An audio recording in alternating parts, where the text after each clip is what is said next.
नमस्कार, न्यासाज किचन रेसिपीमध्ये तुमचं स्वागत आहे। आपण मटर पुलाव बघा किती छान केलेला आहे आणि तो सुटसुटीत झाला आहे। तर आपण बघूयात आता हा मटर पुलाव कसा बनवायचा ते। आणि तुम्हाला आवडल्यास तुम्ही त्याला लाईक,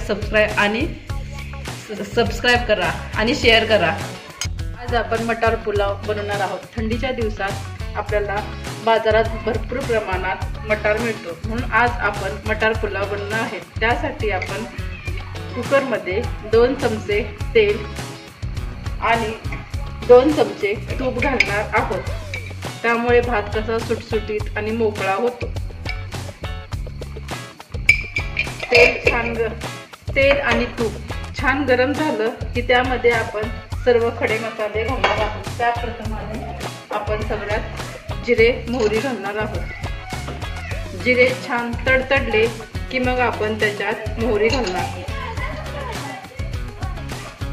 बघा जिरे कसे छान फुलले आहेत। आता त्यात आपण जिरे घालूया। त्यानंतर आपण त्यात लवंग, मिरी, दालचिनी, तेजपत्ते, हिरवी मिरची आणि कढीपत्ता हे सर्व घालणार आहोत।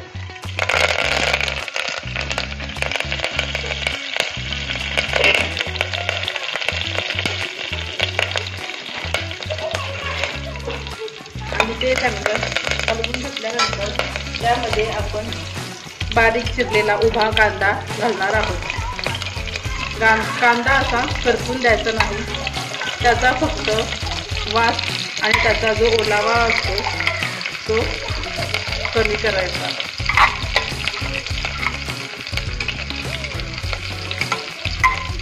हे बघा, हे कसं छान झालेलं आहे। आता आपण त्याच्यात टोमॅटो घालणार आहोत। 1 टोमॅटो आणि ते चांगलं मिक्स करून घ्यायचं आहे। टोमॅटो आणि कांदा थोडा मऊ होईपर्यंत चांगला शिजून घ्यायचा। जर टोमॅटो मऊ नाही शिजला तर त्याचा आंबटपणा तसाच राहतो, म्हणून टोमॅटो हा त्यातलं पाणी जरा सुटेपर्यंत चांगला तेलामध्ये परतायचा आहे। हे बघा किती छान आता हे भाजलेलं आहे। त्याच्यात आता आपण आलं लसूण पेस्ट, आलं, लसूण, मिरची, जिरं, कोथिंबीर याची पेस्ट घालणार आहोत।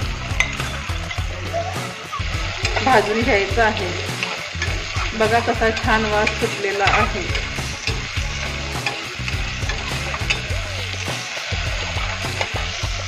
आणि हे बघा आता कसं छान भाजलेलं आहे। त्याला वास आणि कलरही छान आलेला आहे। आता याच्यात आपण खूप सारे मटार घालणार आहोत, म्हणजे अगदी हे लहान मुलांनाही खूप आवडतात।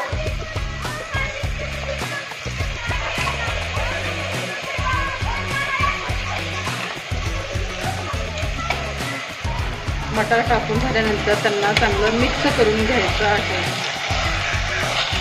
हे बघा कसं छान मिक्स करून झालेलं आहे। आता याच्यात आपण 1 चिमूट हिंग घालायचं आहे।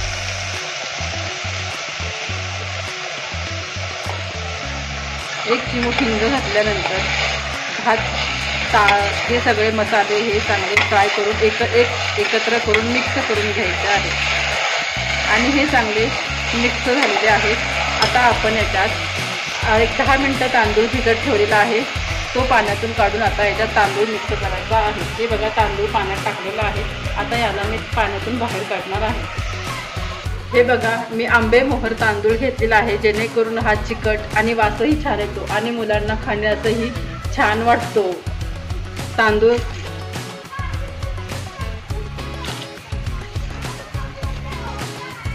चांगलं मिक्स करून घेऊयात। आता हे चांगलं मिक्स करून घ्यायचं आहे। हे चांगलं एकजीव करून झालेलं आहे। आता आपण जेवढे तांदूळ घेतले आहेत त्याच्या 1.5 पाणी घालायचं आहे। 1 वाटी, समजा तुम्ही जर 1 वाटी तांदूळ घेतला असेल तर त्यामध्ये 1.5 वाटी तांदूळ घालायचा आहे। हे चांगलं मिक्स करून झाले आहे। तुम्ही जर 1 वाटी तांदूळ घेतला असेल तर त्यात 1.5 वाटी पाणी घालायचं आहे, म्हणजे त्याने भात चांगला मोकळा आणि सुटसुटीत होतो। आता आपण या राईसमध्ये 1 चमचा गरम मसाला घालणार आहोत आणि तो चांगला मिक्स करून घ्यायचा आहे। बघा कसा छान मिक्स झालेला आहे। आता याच्यात आपण पाणी घालणार आहोत. आता आपण तांदळात पाणी घालणार आहोत. हे बघा 1.5 पट पाणी घालायचं आहे.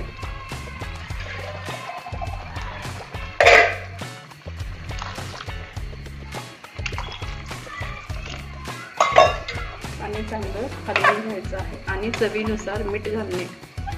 चवीनुसार मीठ घालावे. हे बघा चवीनुसार मीठ घालायचं आहे.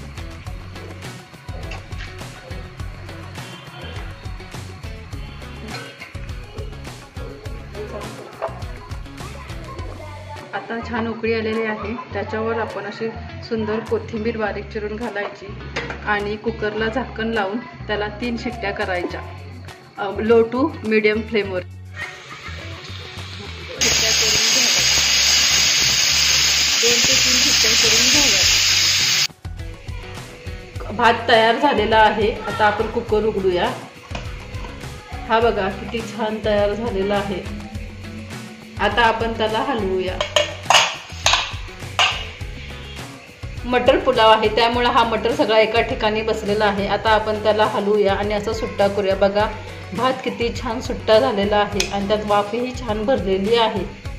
असा भात मिक्स करून असा प्लेटमध्ये सर्व करा गरम गरम. बघा कसा छान कलरही आलेला आहे आणि मटार आता एकजीव झालेला आहे.